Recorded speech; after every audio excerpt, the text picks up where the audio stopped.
I think we're looking at good vibrations. I know they have another upcoming Twitter Spaces, so I want to make sure they don't run late for that.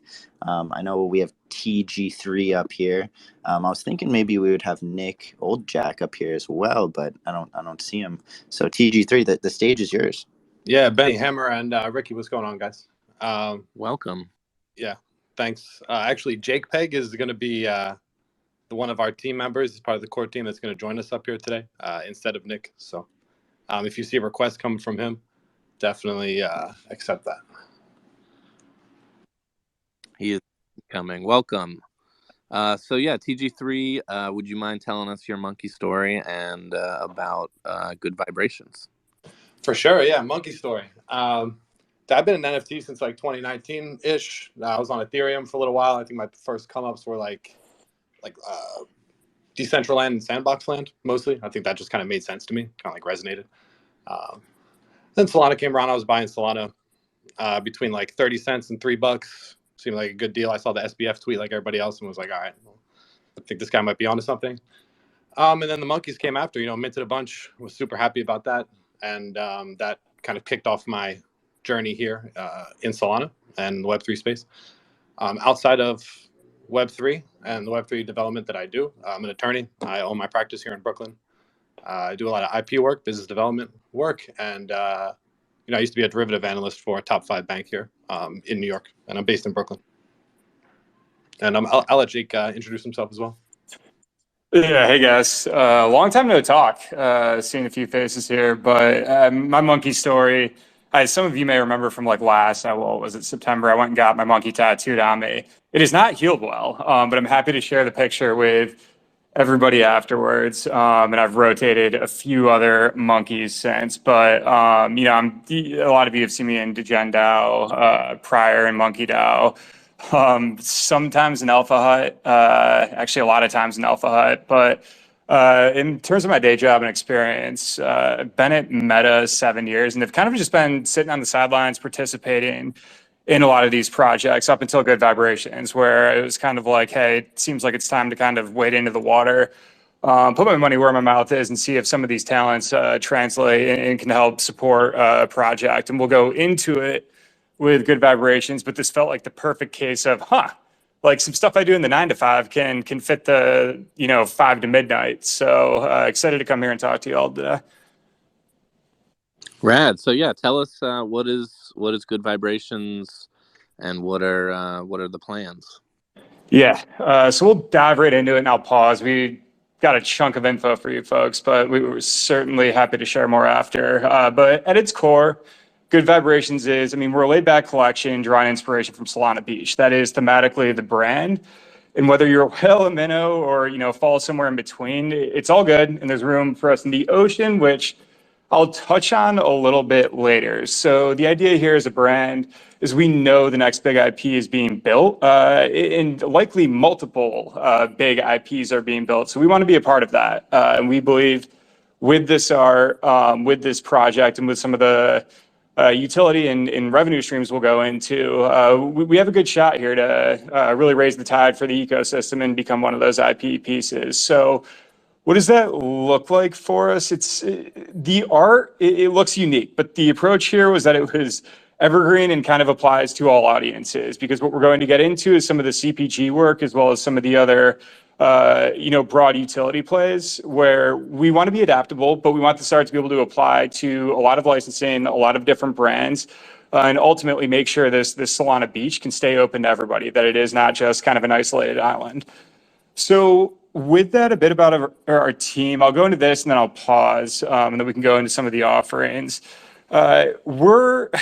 We have a lot of people on this project, and we are focusing kind of on a strength-based approach, where I don't think you're going to see one kingmaker, one person running ship here.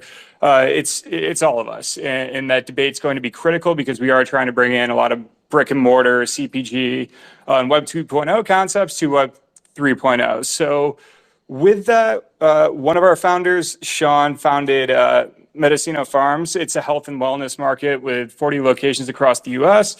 They're partnered with Whole Foods, so we do have some plugins already to a successful CPG business model that we will be tapping to kind of unpack a little bit further alongside another founder named Drew, who has a consumer product startup featured in stores nationwide. So we have the hooks in.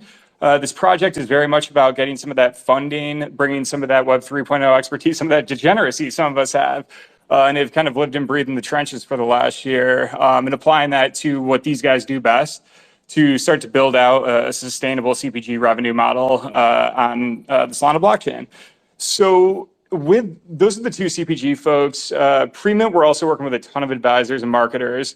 But the one we do want to call out is Will, who is a Cannes Award-winning strategist. And he works previously with Apple Music, with Beats by Dre, and we're really hoping to lean on him as we roll out some of the core business and revenue streams to help direct this brand, to keep us accountable, to make sure we are leveraging this art and this project to really continue to grow this brand, both from a bottoms up and a top down approach. So you guys know TG3, but TG3, I don't know if, actually, no, you already introduced yourself. So I'll pause there on the team and the project. Outside of that, we can kind of dive into some of the CPG offerings or answer any of the questions you folks have. Yeah, I think we should do that. I think with some specific emphasis on what this NFT collection is going to entail and how it relates to the CPG, the consumer packaged goods that you've been talking about. Yeah. Okay, so I'll dive right into that. So I think before we dive into CPG, I think reflecting on the global economy right now is critical as it pertains to utility on NFTs or anywhere. Right now, people are strapped for money, whether it's on chain or off chain. But one of those few industries that can potentially boom or be capitalized on as a sustainable and a flexible revenue model is consumer packaged goods. So when we think about that, getting high quality products, be it food, be it beverage, be it skincare, or other items you can find in a retailer, in a Kirkland, things of that nature. Our focus is using a lot of this funding to kickstart the Good Vibrations CPG market, where we will begin to kind of leverage some of the work Sean and Drew have had previously to begin white labeling and trying to roll out a set of different products. As an example, we have boxed water, antioxidant gummies, depending on the region, alcoholic and non-alcoholic beer and spirits, as well as cannabis. So what we're trying to do here is get a kick-started funding through this mint to really get these folks up and running and start to incubate what revenue streams, what products from a white label perspective are scaling well, ebbing and flowing with the current economy and the current demand, to identify really where to lean in long-term in terms of product focus. So we do, again, going back to the cross-border shipping restraints and offerings, the box water, the non-alcoholic stuff, a lot of the stuff that is legal everywhere will be the focus out of the gate. But this is something as we go to the post-mint period, we'll work closely with those folks to kind of figure out, hey, where should we be throttling most resources? Where should we be focusing that product focus, and then go from there. As that pertains to holders, there is going to be an opportunity on the good market to accrue good credits that can be used for redemption of these products. Licensing will be available for you to use that for your own brand, for you to stake and acquire the IP rights for the art to help kickstart through the good market some of your own products. But the heavy focus here is keeping this one legal by the book as we experiment on what I think has been a pretty untapped industry and vertical to leverage through an NFT project. But I'll pause there quickly for any questions. Or TG3, if you have anything else you want to chime in with, feel free to. For sure, yeah. I just want to touch on one thing about the art. The art was developed with Lake Cube. They're a design studio based in Madrid. They work with groups like Nike, Spotify, Coca-Cola as their official illustration partners. They're also they're doing the current McDonald's ads right now that you see around like driverless drive-through.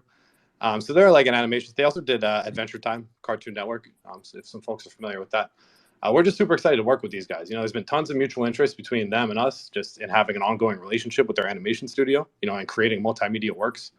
And so we're very excited for that. I mean, that's something that we feel like we're in an excellent position here with all of Lake Cube's, illustration and design partners, to really help kind of facilitate and onboard the next big Web2 company into the space. So. Yeah, and to quickly add on that piece, just kind of going from the day job, LeCube, they're cream of the crop in terms of, I wouldn't call them an ad agency, but a studio that has all of these clients. These clients are, and if folks have seen it working in marketing day jobs, they're getting RFP'd by a lot of these legacy brands where they're like, hey, we need to get into this Web3 thing. What do we do? So the hope here is if we can be successful with a business model that's familiar to the brands LeCube's working with, that opens the door where we have the partnership. We could offer that opportunity to continue to bring other folks on. And in certain cases, through the CPG offering, there's white label opportunities or opportunities to expand to some of these brands that they have in the portfolio. But that is certainly forward facing and something we're keeping a close eye on and trying to keep that relationship strong with LeCube. Okay, super duper interesting, and yeah, I'll comment that the art is absolutely what caught my eye. Can already begin to see what products would look like on the shelves with this kind of art on it, and I think it's very identifiable. I think it's great. I just want to do some translating now because you guys are really flexing your business muscles and showing us that you know what you're talking about and have a lot of business acumen that I think is pretty rare in the NFT space. And so just to like ELI 5 this a little bit, what I'm hearing is that eventually there will be products on the shelves at places like Whole Foods wearing the Good Vibrations logo and artwork. And that's going to be really exciting. Of course, we don't know exactly what the products are going to be yet because you got to do some more research and figure out which are the right consumer packaged goods to use. So is that right so far? Yeah, TG3, keep me honest, this is a lawyer question because I might overpromise, but just one quick comment on that is we say it's exploratory. We say we're going to kind of try and figure out which works. There are live businesses through Sean and Drew. So after TG3 comments, just keep in mind the plan here is to be fully transparent. We're not going to take this mint, disappear for 8 months and be like, we're building. We're planning out a project checker so you guys can see what we're experimenting with, contribute to that, give us feedback. Starting day one. So that'll be coming shortly. But any thoughts there, TG3, on exactly what's available or how it looks? Oh, yeah, for sure. Like, it seems opaque outwardly right now. Internally, we have an excellent idea of what our first couple of product offerings look like. We also have like several partners lined up like for post-mint kind of imminence. Mm-hmm. I think the biggest thing the point that I want to get across here is like we're not going to pigeonhole ourselves into kind of one item or kind of one consumer packaged good.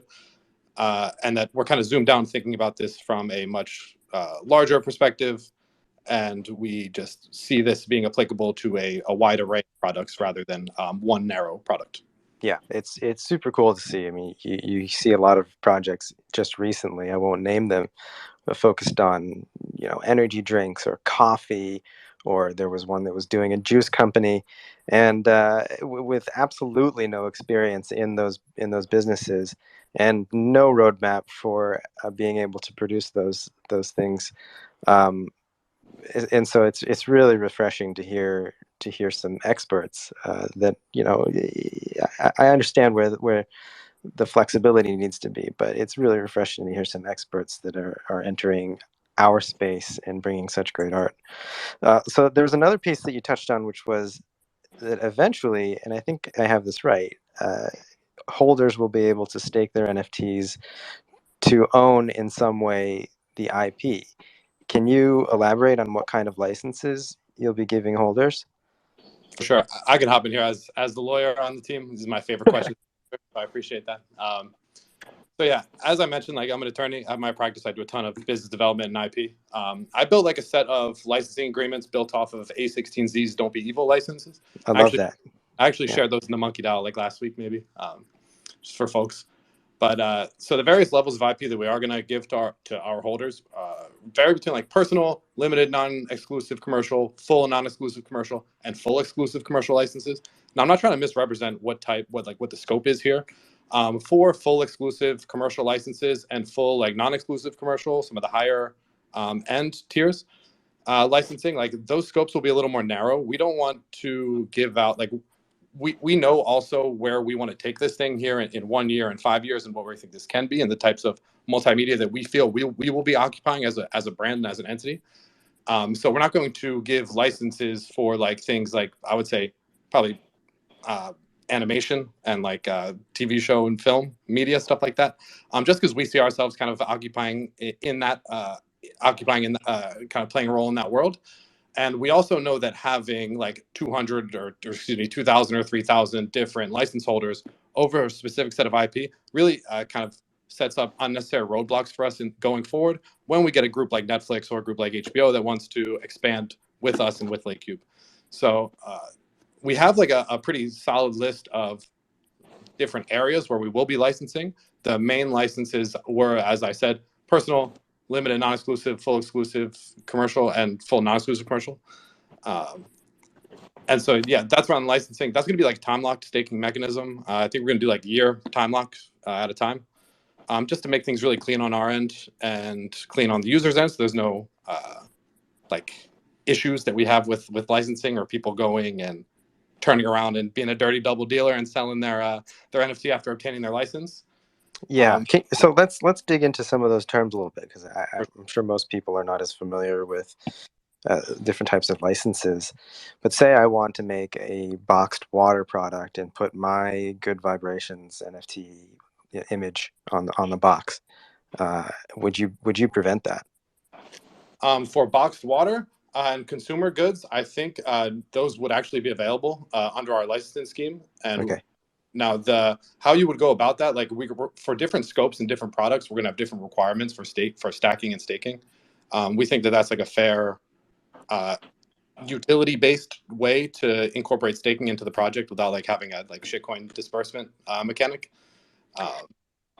Yeah. So I think that I'm hinting at a broader question here, and the discussion around licenses is, of course, it has been a much bigger discussion around in ETH circles, where Moonbergs are experiencing with CCO licenses. On Solana, nobody really thinks about this stuff yet. I think just because we're a less mature ecosystem. So, what's your plan to explain the do's and don'ts of licensing to your holders? Why is this valuable? What can you do with these NFTs? Where can you slap these images? I think a lot of people are going to have big questions. For sure, yeah, and we've prepared like a very, we have like the contracts, the licensing that's going to be publicly available for both the audit and for like just for users to go over, just from a cursory review. Now, obviously, not everyone's going to understand all the terms and everything that's involved in there, so we do have an explainer. Plain English explainer guide that we've accompanied with these contracts that we think does a pretty good job of really breaking down, like you were saying, the do's and don'ts around that. We also and I've been having conversations with other protocol founders and other like DAOs and groups around this, like the CCO, like how Proof is doing it with Moonbirds, like that kind of was viewed in a negative light by the community for a couple reasons. One being that like they couldn't really monetize their own stuff. The other, so we're definitely going to avoid CCO. I'm not like a huge fan of that. Similarly, I'm not a huge fan of the limited kind of CryptoPunk license that Yuga Labs uses, where anything over a specific amount, like a royalty kickback goes to the main group. We kind of think that like it's your assets, your products. At the end of the day, that should probably be your revenue. For a couple of these different tiers of licensing, we will retain exploitation for the assets, except for the full commercial license, meaning like your NFT, you're going to be able to use this on the package, but also we will be able to as well as the creators. We also have hate speech and like hate speech clawback provisions in there for like people that are just bringing bad vibrations, really. I like that. I think that's a very elegant way to put it.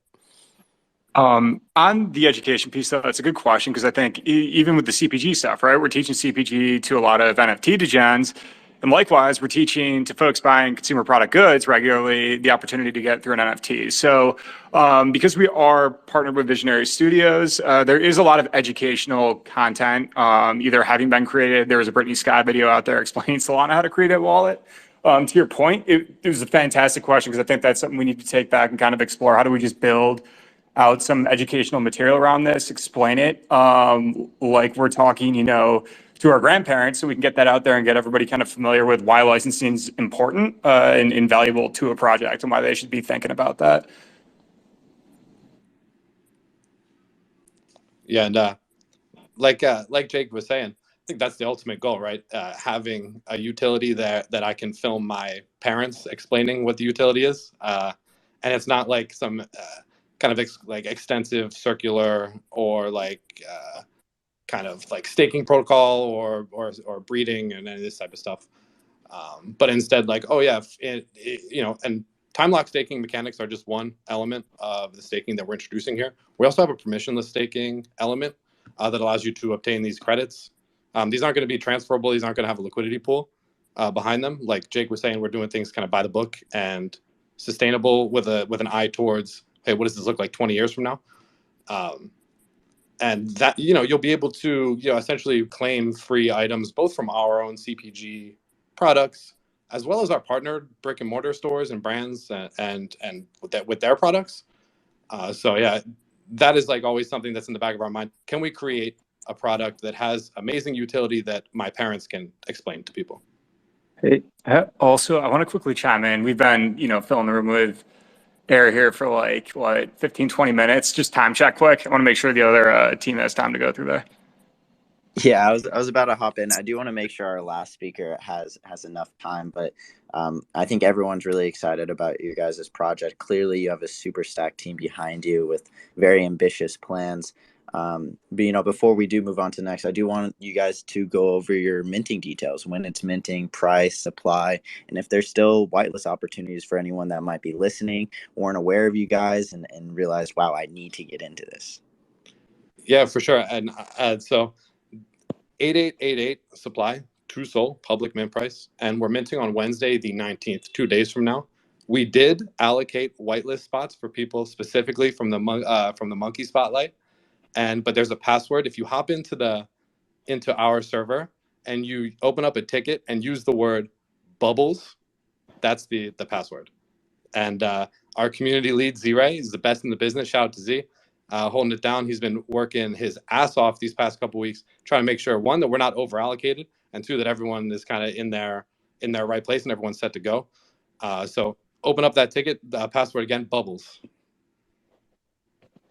Awesome. We greatly appreciate that. I think it's very exciting for people that come in and listen to, some of the most exciting upcoming projects, and then they get another opportunity to get whitelist on top of that. Do you guys have any closing out statements, any shout outs you want to do before we go on to the last project? No, I mean, just thanks a ton for giving us so much feedback, so much support. And we're honestly just super excited to open up this beach and have everybody be a part of it. We're really excited to try and bring some value with everybody else in this ecosystem. Look forward to seeing you all in the Discord.